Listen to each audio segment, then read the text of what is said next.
Hi everybody, this is Viji'sVeggieVignettes. Today I'm going to be doing a spinach dish. We have a whole range of spinach dishes that we do in our cuisine, which is healthy and extremely delicious. One of them is with a blended coconut, cumin and dried red chillies, which I'll roast and add with cooked lentil, which is what I will be doing today, which we call Keerai Poricha Kootu. So it's a spinach with the blended coconut and lentils. So this can be used as a side or also as a main course. You can mix it up with the rice and have it. It's very, very tasty. In the Kerala cuisine, they call it Keerai Poricha, and in our cuisine, the same dish is known as Keerai Poricha Kootu. So that is what I'm going to be doing today. Besides this, we have a whole lot of other keerai recipes, which I'm going to be, talking about later. We will start off by first roasting the dried red chilies, because we need to blend it along with the jeera and the coconut. So this is what we use: very little of this blended paste, and then we add the cooked lentil also, which I've already done. The pigeon peas have been soaked in hot water, and then it's cooked well to a mushy consistency, and we add to this. So first, roasting the dried red chilies. Okay. Here it goes.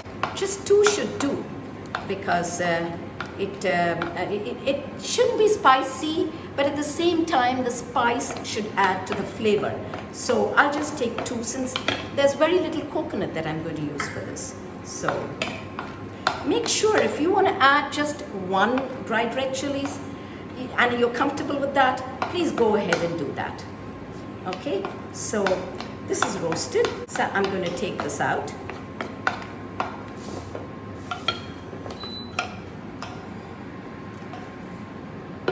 And then I will grind that dried red chilies with this cumin, with this coconut, and then we will see that later.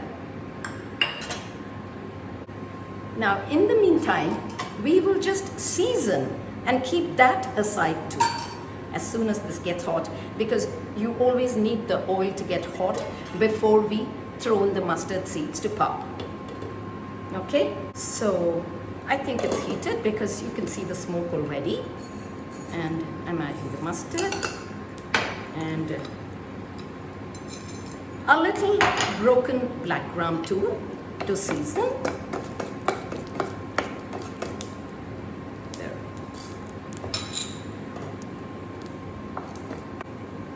I don't want it to jump out of the thing, because mustard has this quality of, flying all over the place, and it can burn your fingers.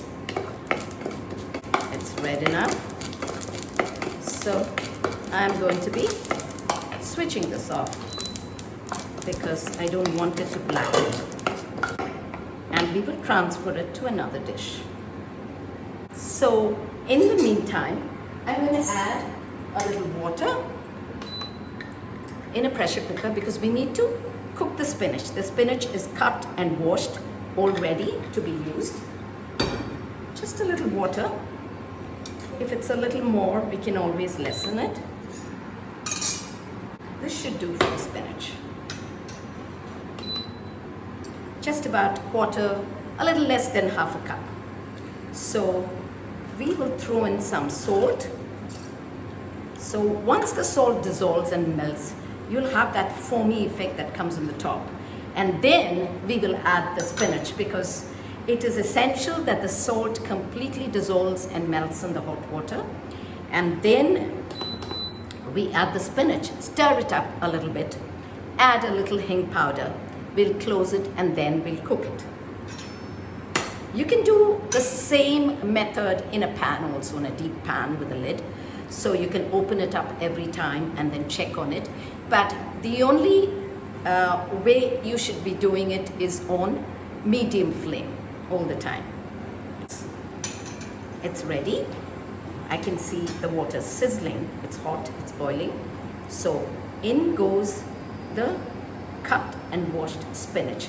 This is homegrown spinach that I plucked from the garden, and this is one of the many varieties that we have in the Tamil cuisine.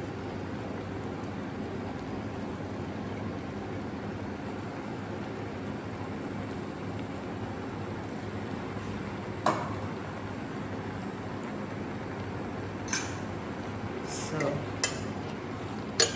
here you go. See, as I am stirring, you can see it's turning more and more green. Okay. Here, see, it even becomes smaller in size.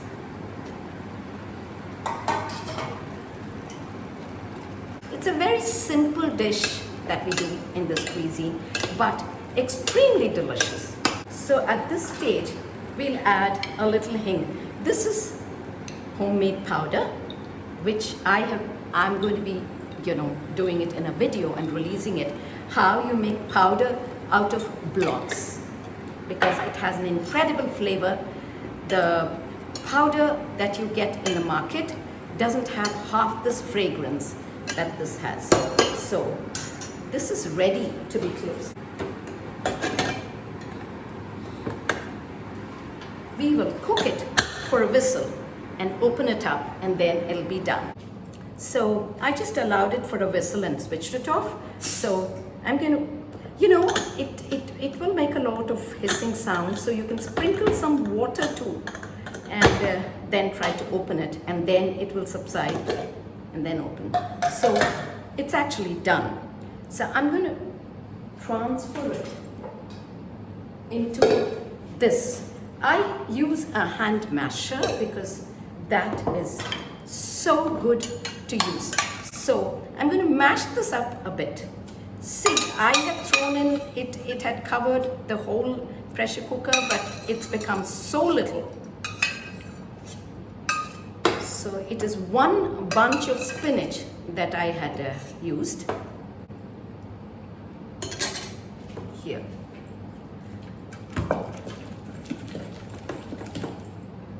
So I mash it up nicely into an almost fine paste. So I have mashed it up well, and the quantities become so little because it's so fresh and garden grown. You need to add 2 more bunches to make the quantity that you need. So it doesn't matter anyway, I'm just showing you how it's to be done.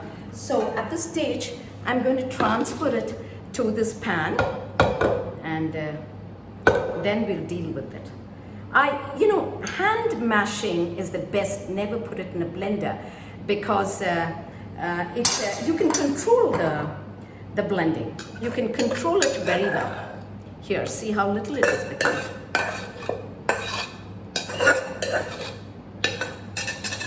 I will add in a little water from this. Not much. Okay. Yeah, there's very little that I had put anyway in water. And then I'll switch on. And I have blended it into a smooth paste. Sometimes you can also soak in rice, about a teaspoon of rice, and add to this, and you can make it into a thicker paste. That is also allowed. Soaking plain rice, raw rice in hot water, and then blending it along with this is a better option for this dish than adding rice flour dissolved in water. Okay, so here goes this thing, the paste. Okay. Here. And then I will add the cooked dal. It's been cooked well into a mushy consistency, and actually we can add in a little more water also if it's a little too thick. So here is the cooked dal, and we have this ready actually, and I will turn in the seasoning that I added to this previously.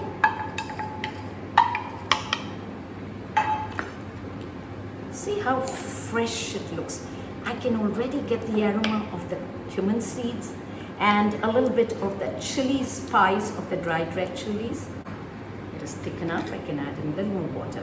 Now, if you can add a little extra water, then you could have, blended even rice, raw rice with this coconut. But because the raw rice brings it together, it gives a thick consistency to the whole dish. So this is done. An extremely healthy, tasty dish known as Poricha Kootu in the Tamil cuisine. Try this at home. It's super easy the way I've explained and everything to you.